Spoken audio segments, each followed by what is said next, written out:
بعض اوقات انسان کی زندگی میں کوئی غم آ جاتا ہے، دل تنگ ہونے لگتا ہے، یا کبھی حالات ایسے ہوتے ہیں کہ یوں لگتا ہے جیسے زمین تنگ ہو گئی ہے، ہر چیز میں مشکل اور پریشانی آ گئی ہے۔ بظاہر انسان کو ان تمام چیزوں میں اپنے لیے بہت تکلیف محسوس ہوتی ہے،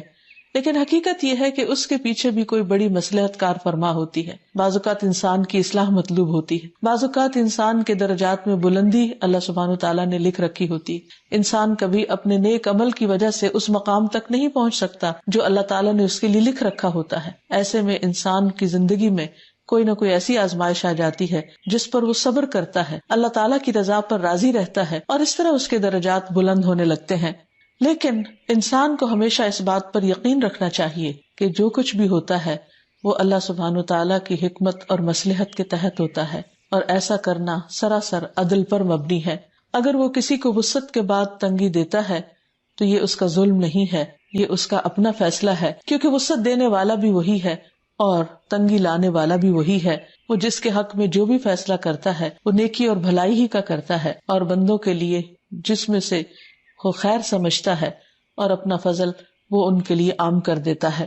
لیکن اصل بات جو سمجھنے کی ہے وہ یہ کہ انسان اللہ تعالیٰ کو تمام اختیارات کا مالک سمجھے۔ انسان کا مال ہو یا علم ہو یا جسم ہو یا جو بھی نعمتیں اس نے دی ہیں انسان کو اپنے خاص رحمت اور فضل کے ساتھ، یہ دراصل اللہ تعالیٰ کا بندوں پر احسان ہوتا ہے۔ اس میں سے کوئی بھی چیز ایسی نہیں کہ جو انسان یہ سمجھتا ہو کہ یہ اس کے اپنے ہاتھوں کی کمائی ہے یا وہ ان تمام چیزوں پر حق رکھتا ہے۔ اگر انسان کو اللہ تعالیٰ نہ دینا چاہے تو یہ بھی اس کا سراسر عدل پر مبنی فیصلہ ہے،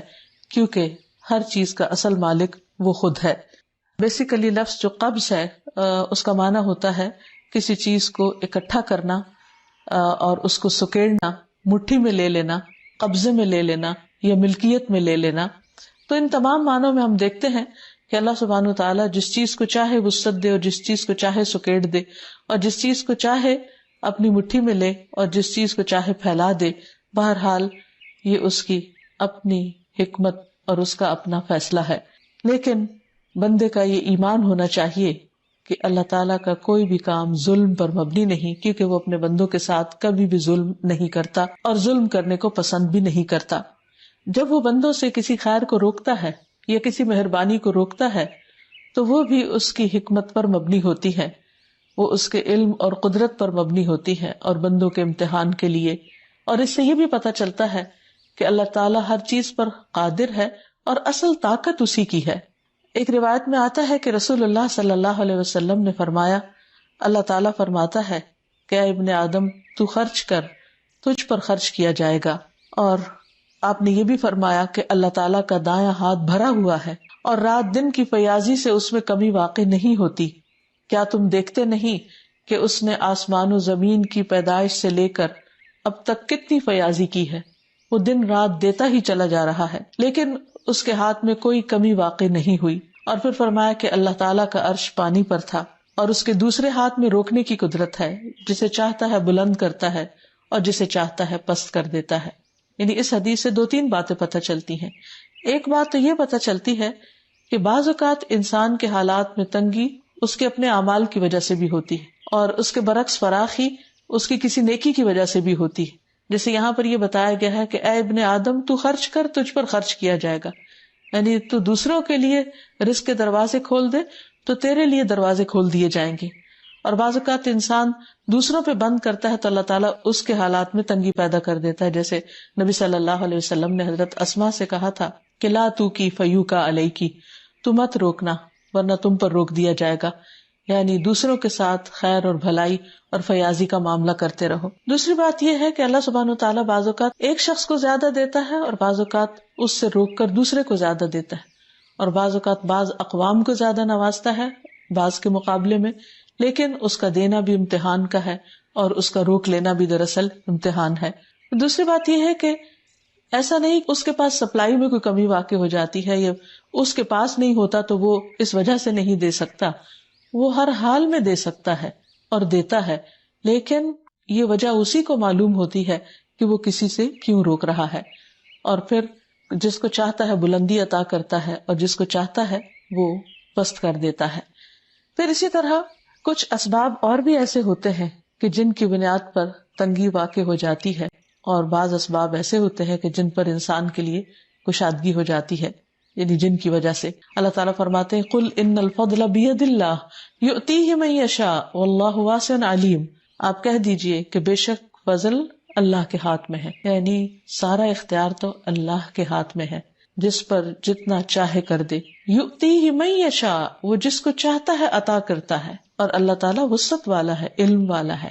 یعنی جب وہ دینے لگے تو کوئی روک نہیں سکتا، اور اگر وہ روک دے تو کوئی دے نہیں سکتا. جیسا کہ ہر نماز کے بعد نبی صلی اللہ علیہ وسلم نے یہ دعا سکھائی ہے، اللہم لا مانع لما اعطیت ولا معطی لما منعت، اے اللہ کوئی روکنے والا نہیں جس کو تو عطا کر دے، یعنی جسے تو دینے کا فیصلہ کر لے اس سے کوئی بھی نہیں روک سکتا، ولا معطی لما منعت، اور جس سے تو روک دے اسے کوئی دینے والا نہیں، یعنی اصل اختیار تو تیرے ہی پاس ہے. ولا ينفع ذا الجد منك الجد، اور کسی بزرگی والے کو کوئی بزرگی فائدہ نہیں دیتی تیری بزرگی کے سامنے، یعنی جس پر تو فضل کرنا چاہے اسی پر ہی حقیقت میں فضل ہو سکتا ہے. پھر اسی طرح اللہ سبحانہ تعالیٰ نے دنیا میں انسانوں کے درجات رکھے ہیں، کسی کو ایک چیز میں فضیلت دی ہے، کسی کو دوسری چیز میں، تمام انسانوں کو برابر پیدا نہیں کیا. مشہور محاورہ ہے کہ 5 انگلیاں برابر نہیں ہوتی، جس کو زیادہ ملتا ہے وہ بھی امتحان میں ہوتا ہے، اور جس کو کم ملتا ہے وہ بھی امتحان میں ہوتا ہے، کیونکہ یہ دنیا ہے ہی امتحان کے لیے، اور اس میں انسان کے ساتھ اونچ نیچ جو بھی واقع ہوتی ہے وہ دراصل اس کو سکھانے کے لیے ہوتی ہے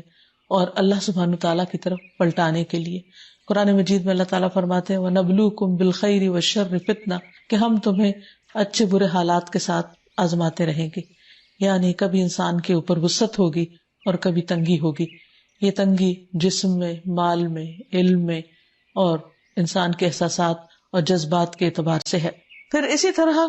ساتھ یہ بھی بتا دیا گیا کہ اس تنگی کو دور کرنے کا طریقہ کیا ہے اور اس سے نجات کیسے ہو. جیسے انسان کے بعض اعمال انسان پر تنگی لاتے ہیں، اسی طرح بعض اعمال انسان کے لیے وسعت بھی لاتے ہیں. اللہ سبحانہ وتعالیٰ فرماتے ہیں من ذا الذی یقرض اللہ قرضا حسنا فیضاعفہ لہ اضعافا کثیرہ واللہ یقبض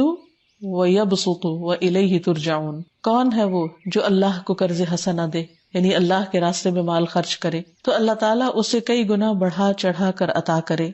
زیادہ دے، اور اللہ ہی لوگوں کا رزق تنگ کرتا ہے اور کشادہ کرتا ہے، اور تمہیں اسی کے پاس واپس لوٹ کر جانا ہے. تو اس سے یہ بات پتہ چلتی ہے کہ جب انسان خالصتاً اللہ کی رضا کے لیے اللہ کے راستے میں دیتا ہے تو اللہ تعالیٰ اس کے لیے وسعت پیدا کرتا ہے، کیونکہ وسعت پیدا کرنا بھی اسی کے اختیار میں ہے، اسی کے قبضہ قدرت میں ہے، اور تنگی کرنا بھی اسی کے حکم، اسی کی مرضی اور اسی کی رضا سے ہوتا ہے. تو انسان کو چاہیے کہ وہ ایسے اعمال کرتا رہے کہ جس سے اس کے حالات بہتری کی طرف جائیں اور وہ دوسروں کے ساتھ بھلائی کرتا رہے تاکہ اس کے ساتھ بھلائی ہوتی رہے. پھر اسی طرح خرچ نہ کرنے کی وجہ سے بھی روکنے والا ہے، یعنی جب کوئی شخص بخل کرتا ہے، تنگی کرتا ہے تو اس سے بھی خیر روک دی جاتی ہے. نبی صلی اللہ علیہ وسلم نے فرمایا جب بھی سورج طلوع ہوتا ہے تو اس کے دونوں پہلوؤں میں 2 فرشتے بھیجے جاتے ہیں جو یہ منادی کرتے ہیں، اور اس منادی کو جن و انس کے علاوہ تمام اہل زمین سنتے ہیں کہ اے لوگو اپنے رب کی طرف آؤ، یعنی سب کو پکارا جا رہا ہوتا ہے اے لوگو اپنے رب کی طرف آؤ، کیونکہ وہ تھوڑا جو کافی ہو جائے اس سے بہتر ہے جو غفلت میں ڈال دے. یعنی اگر زیادہ مال ہو انسان کے پاس اور انسان اللہ تعالیٰ کو بھول جائے تو اس سے بہتر ہے کہ کم ہو جس کی وجہ سے وہ رب کو نہ بھولے، کیونکہ رب کی یاد دنیا بھر کی دولت سے زیادہ بہترین اور قیمتی چیز ہے. اسی طرح جب بھی سورج غروب ہوتا ہے تو سورج کے دونوں پہلوؤں میں 2 فرشتے بھیجے جاتے ہیں جو یہ منادی کرتے ہیں، اور اس منادی کو، یعنی منادی کا مطلب ہے آواز دیتے ہیں، پکار کر کہتے ہیں، جس آواز کو زمین و آسمان کی تمام چیزیں سنتی ہیں سوائے انسان اور جن کے، کہ اے اللہ، یعنی وہ فرشتے کیا کہتے ہیں، اے اللہ خرچ کرنے والے کو اس کا نعم البدل عطا فرما، یعنی اس سے بھی بہتر چیز عطا کر، اور اے اللہ روک کر رکھنے والے کے مال کو ہلاک کر دے، یعنی جو دوسروں کے لیے خیر و بھلائی نہ کرے پھر تو اس سے بھی خیر و بھلائی کو دور کر دے. تو اس سے یہ بات پتہ چلتی ہے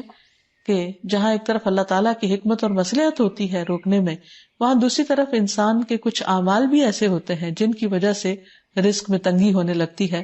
یا خیر و بھلائی آنا رک جاتی ہے، اور خصوصاً اس وقت جب انسان دوسروں سے خیر و بھلائی روک لیتا ہے. پھر اسی طرح اللہ سبحانہ و تعالیٰ کے پاس تو ہر چیز کے خزانے ہیں، لیکن وہ ایک محدود حد کے اندر لوگوں کو دیتا ہے تاکہ زمین میں سرکشی اور فساد ہی نہ پھیل جائے. کیونکہ اگر اللہ سبحانہ و تعالیٰ اس دنیا میں ہر ایک کو ان لمیٹڈ دے دے تو پھر زمین اس سے بھی زیادہ فساد سے بھر جائے، جس سے جو آج ہم دیکھتے ہیں. قرآن پاک میں اللہ تعالیٰ فرماتے ہیں سورۃ الشورى آیت نمبر 27 میں وَلَوْ بَسَطَ اللَّهُ الرِّزْقَ لِعِبَادِهِ لَبَغَوْا فِي الْأَرْضِ وَلَكِنْ يُنَزِّلُ بِقَدَرٍ مَا يَشَاءُ إِنَّهُ بِعِبَادِهِ خَبِيرٌ بَصِيرٌ. اور اگر اللہ اپنے سب بندوں کو وافر رزق عطا کر دیتا تو وہ زمین میں سرکشی سے ادھم مچا دیتے، مگر وہ ایک اندازے سے جتنا چاہتا ہے نازل کرتا ہے، یقیناً وہ اپنے بندوں سے باخبر ہے، انہیں دیکھ رہا ہے. یعنی اللہ سبحانہ تعالیٰ کو یہ معلوم ہے کہ کس بندے کو کس قوم کو کیا دیا جانا چاہیے تاکہ وہ دنیا میں بھلے طریقے سے جی سکیں، کیونکہ بعض نعمتوں کا اضافہ انسانوں کے اندر سرکشی پیدا کر دیتا ہے. اسی طرح بعض اوقات اللہ تعالیٰ بطور سزا بھی بعض نعمتوں کو سلب کر لیتا ہے، یعنی انسان سے واپس لے لیتا ہے، جس میں قرآن مجید میں 2 باغ والوں کا قصہ بتایا گیا ہے، جن میں سے ایک کو اپنے باغ پر تکبر تھا اور اس وجہ سے وہ دوسرے اپنے ساتھی کو یا کسی اور انسان کو انسان نہیں سمجھتا تھا، تو اللہ تعالیٰ نے بطور سزا اس کے باغ کو ویران کر دیا. تو اس کیفیت کو اللہ سبحانہ تعالیٰ نے کچھ یوں بیان کیا ہے کہ وہ احیط بثمرہ فاصبح یقلب کفیہ علی ما انفق فیہا وہی خاویۃ علی عروشها ویقول یا لیتنی لم اشرک بربی احدا. اور اس کا سارا پھل مارا گیا، یعنی سارا باغ تباہ ہو گیا، کیونکہ وہ سمجھتا تھا کہ یہ کبھی ختم نہیں ہو سکتا، اور اس بنا پر وہ کسی اور کو انسان نہیں سمجھتا تھا، یعنی تکبر کا شکار تھا. تو اس نے اس حال میں صبح کی کہ اپنی ہتھیلیاں ملتا رہا، یعنی اسے سخت ریگریٹ ہوا اور ندامت ہوئی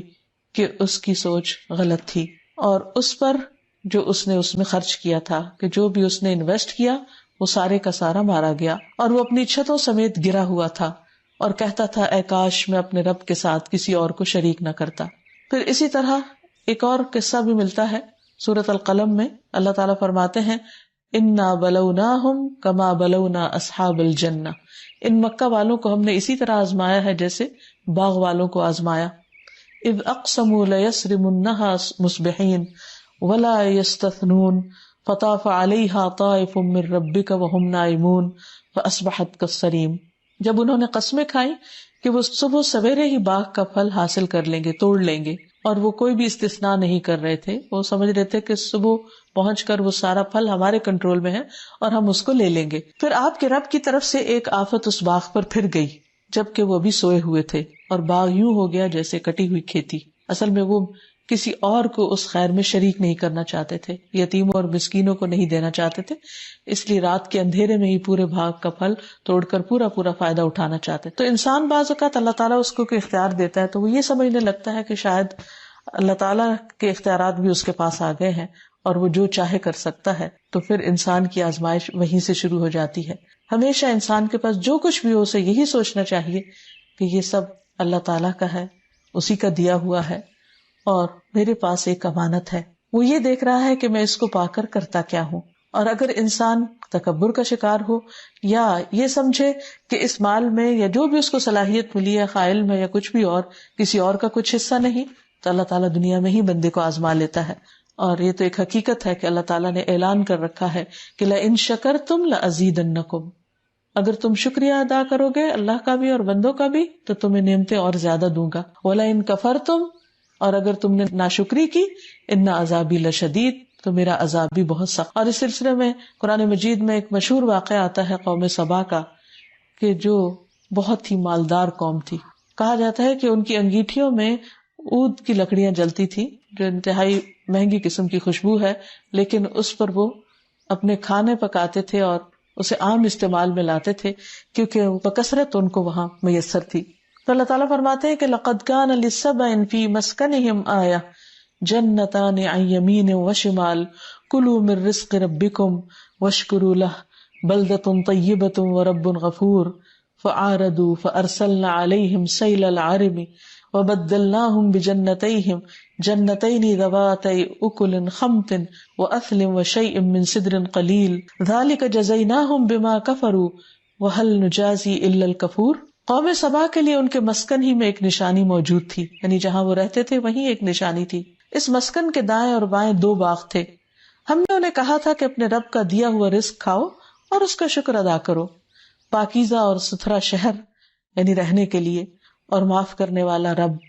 مگر ان لوگوں نے سرتابی کی، سرکشی کی، تو ہم نے ان پر زور کا سیلاب چھوڑ دیا اور ان کے دونوں باغوں کو 2 ایسے باغوں میں بدل دیا جن کے میوے بد مزہ تھے، اور ان میں کچھ پیلو کے درخت تھے، کچھ جھاؤ کے تھے یعنی اجاڑ قسم کے درخت، اور تھوڑی سی چند بیریاں تھی۔ ہم نے یہ سزا انہیں ان کی ناشکری کی وجہ سے دی تھی، اور ہم ناشکروں کو ایسا ہی بدلہ دیا کرتے ہیں۔ یعنی جو لوگ اللہ کی نعمتیں پا کر اللہ تعالیٰ کا شکر ادا نہیں کرتے، اللہ تعالیٰ کی طرف نہیں پلٹتے، اللہ کے بندوں کے ساتھ خیر اور بھلائی کا معاملہ نہیں کرتے، تو اللہ تعالیٰ دنیا میں ہی ان کو آزما لیتا ہے، اور بعض اوقات ان کے تکبر اور غرور کی سزا ان کو دنیا میں ہی مل جاتی ہے۔ اسی طرح بعض اوقات اللہ سبحانہ و تعالیٰ کی طرف سے افراد پر بھی آزمائشیں آ جاتی ہیں جب وہ اللہ تعالیٰ کی نافرمانی کرتے ہیں یا اللہ تعالیٰ کے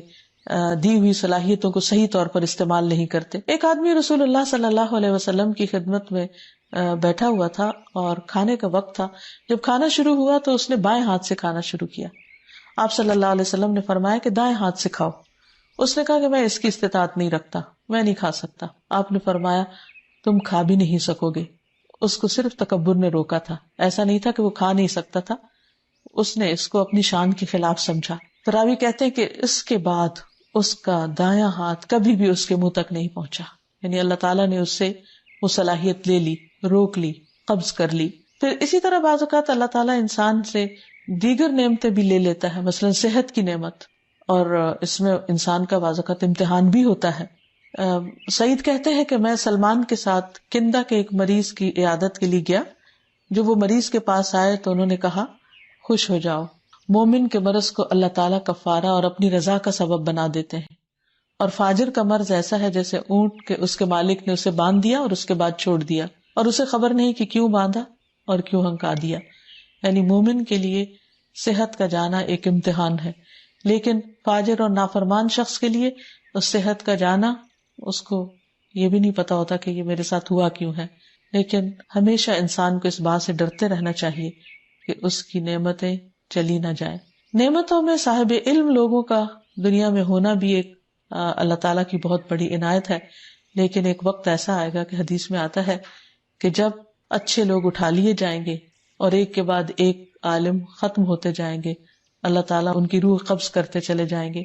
اور دنیا میں صرف کھجور کے چھلکوں کی طرح گھٹیا لوگ رہ جائیں گے جن کی اللہ تعالیٰ کو کوئی بھی پرواہ نہ ہوگی۔ پھر اسی طرح یہ ہے کہ اللہ تعالیٰ تمام روحوں کا بھی قبض کرنے والا ہے، لہٰذا جب کوئی انسان فوت ہو جائے تو اس پر بھی انسان کو اللہ تعالیٰ کے فیصلوں کو خوشی سے قبول کرنا چاہیے، کیونکہ کوئی بھی اور موت دینے والا نہیں سوائے اللہ کے، اور انسان کی پیدائش سے پہلے ہی اس کی موت کا وقت بھی لکھا ہوتا ہے۔ اس لیے جب کوئی عزیز، قریبی، رشتہ دار فوت ہو جائے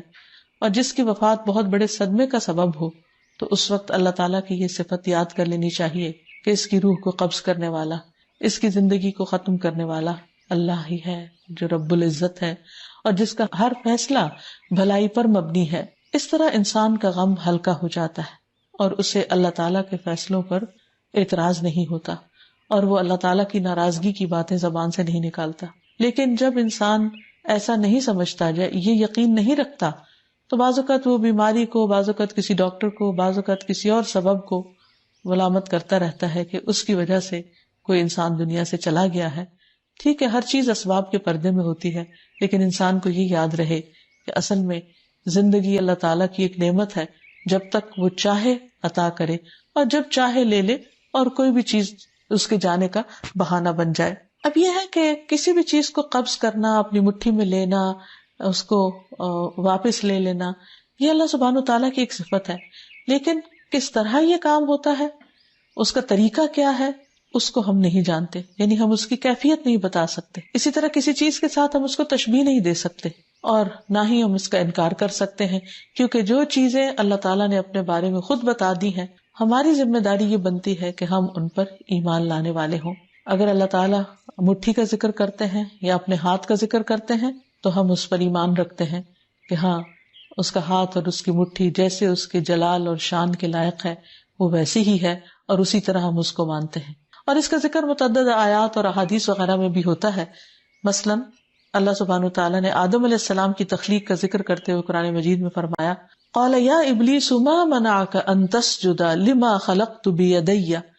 استکبرت ام کنت من العالین. اللہ تعالیٰ نے ابلیس سے پوچھا اے ابلیس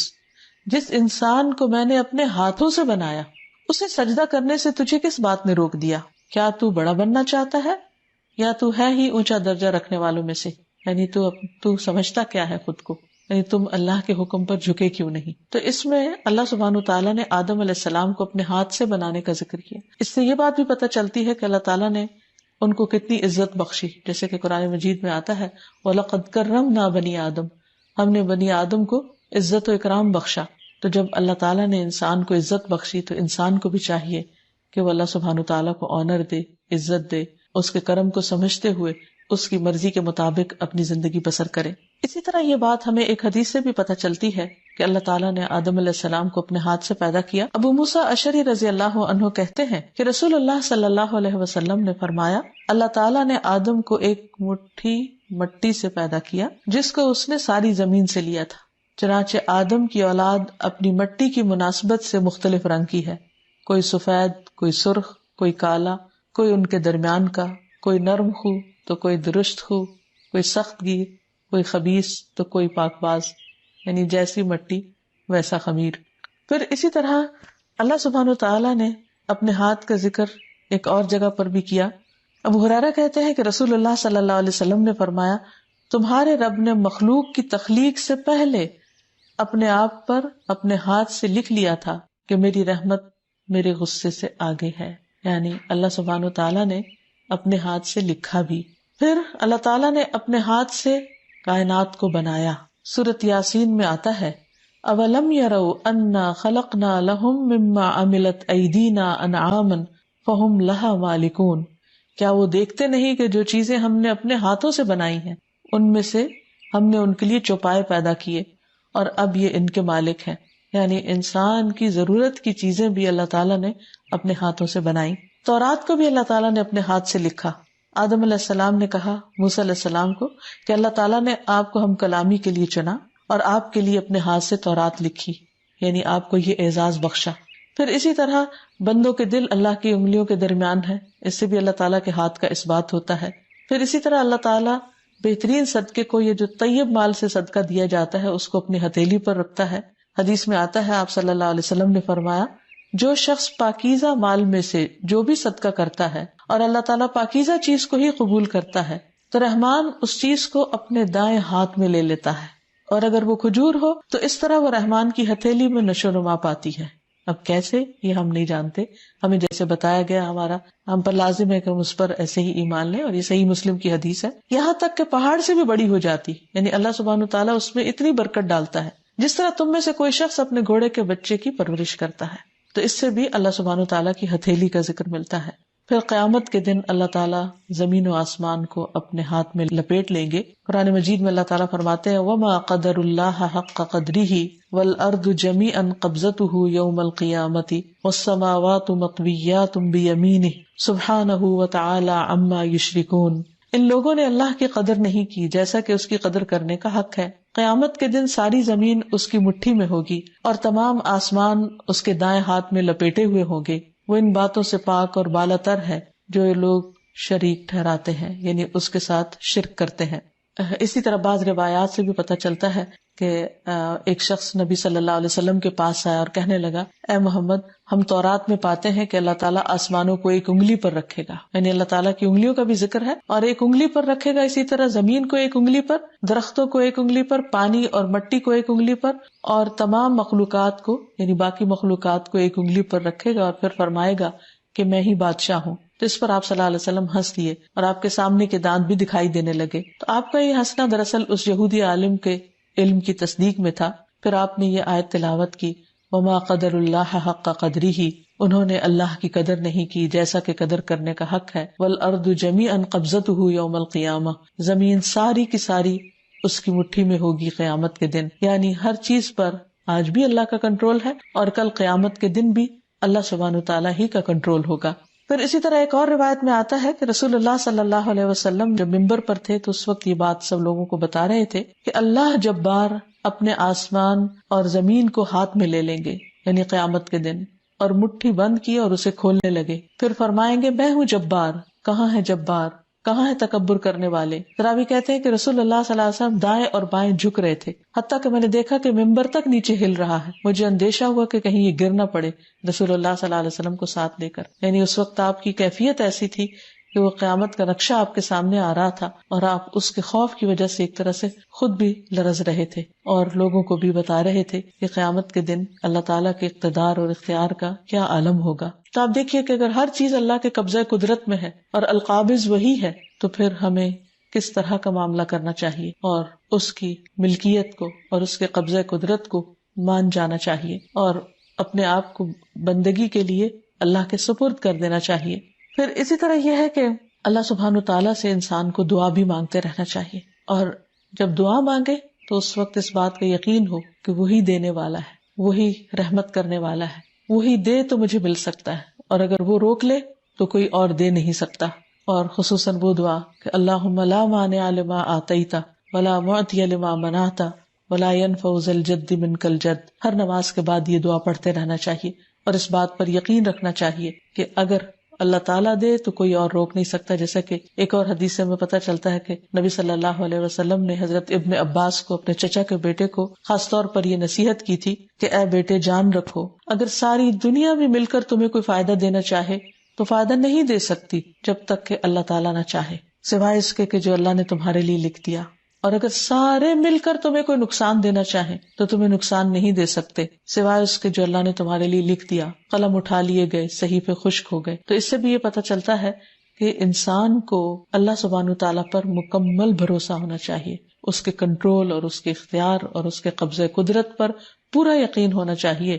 ایسا یقین کہ جو انسان کو بہادر بنا دے، اور انسان اپنا پورا پورا توکل اور بھروسہ اللہ سبحانہ تعالیٰ کی ذات پر کرے، اور دوسری طرف انسان اللہ کے راستے میں دینے والا ہو، اللہ کی خاطر خرچ کرنے والا ہو، تاکہ اس پر بھی وسعتیں ہوں، اور انسان اپنے آپ کو بخل سے بچائے، دل کی تنگی سے بچائے، کیونکہ قرآن مجید میں آتا ہے وَمَن یوق شح نفسہ فاولئک هم المفلحون۔ جو شخص دل کی تنگی سے بچا لیا گیا تو ایسے ہی لوگ دراصل فلاح پانے والے ہیں، کامیاب ہونے والے ہیں۔ اور